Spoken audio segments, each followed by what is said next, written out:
What's going on, my garage gym geeks, Peloton peeps, and all the rest of you fitness freaks? Hope everybody in the US is having a great Memorial Day weekend, no matter how you choose to honor those who made the ultimate sacrifice, whether by wrecking your body by attempting workouts far above your capacity, or by wrecking your bank account buying way too much stuff that you probably don't really need.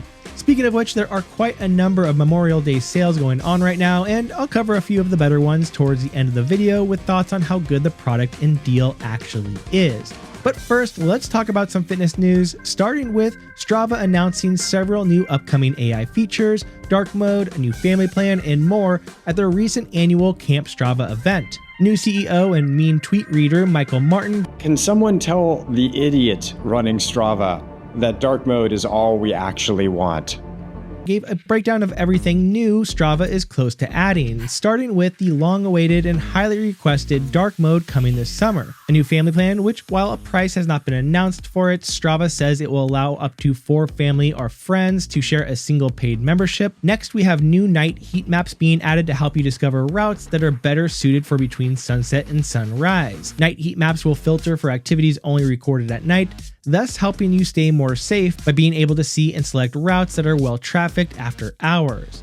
Also coming soon is what Strava is calling the Athlete Intelligence feature, which will use large language models to help interpret your data and give you insights into your training. For example, it may comment on how well you did on a workout, or even provide information about your metrics in terms of how they fit into your goals. The Athlete Intelligence feature will also provide basic suggestions on how you can improve, as well as take into consideration any upcoming events or current injuries. So sort of think like ChatGPT, but less interactive and more designed to better feed you useful information pulled from your training data and sounding a bit less like Scarlett Johansson. And finally, Strava has announced plans to add AI-enabled leaderboard integrity this year to better flag, quote, irregular, improbable, or impossible recorded activities.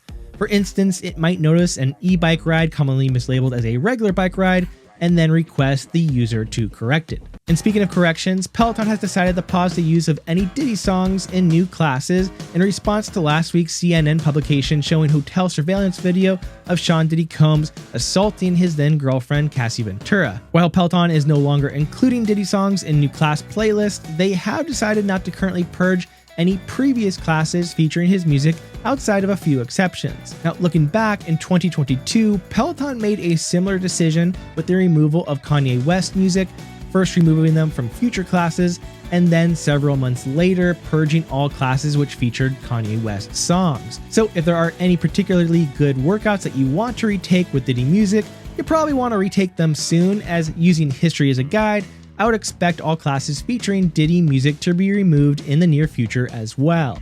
Also regarding Peloton, remember a few weeks ago when Peloton stock, after plummeting to new lows for months upon months, then finally reversed upwards? Well, it looks like that was pretty short-lived, as Peloton stock has crashed back down again, nearly back to its all-time low, following the launch this week of what Peloton is calling their global refinancing. This refinancing combines the sale of $275 million in convertible senior notes, a $100 million credit facility, in addition to a new $1 billion 5-year term loan, mainly as an effort to not go bankrupt next year when they have over $800 million in loans due.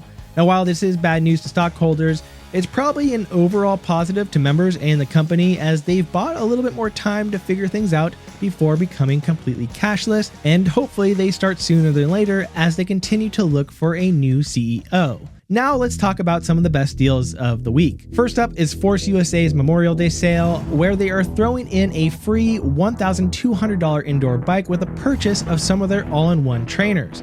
One of which being the G15, which I reviewed earlier this year, and continues to be one of my favorite pieces of garage gym equipment, as it pretty much does anything you could ever want in terms of strength. The included bike seems like a solid addition as well, with ANT Plus and Bluetooth enabled support, so it can connect to devices like Zwift, Strava, and Garmin. Now, if an all-in-one trainer seems a bit big for your space, you might want to consider the Speediance Gym Monster, which is also on sale for Memorial Day weekend for between $600 and $850 off, depending on the package. I'll include my review of Speediance in a link below, but this is a pretty solid sale. Even though Speediance almost always has a discount going on, this is actually the biggest one I've seen in well over a year, so definitely a good time to pick up one of these if it's been on your radar. We also have some great rowers on sale this week, both through Averon, Hydro, and Ergata. I have reviews on all of these rowers, and honestly, I like them all for different reasons. I did a full comparison of each of the rowers in another video I'll post below with details on all of my thoughts, but all of these discounts are also very strong and worth checking out. And that's a wrap this week, my friends. I hope you have an amazing Memorial Day weekend.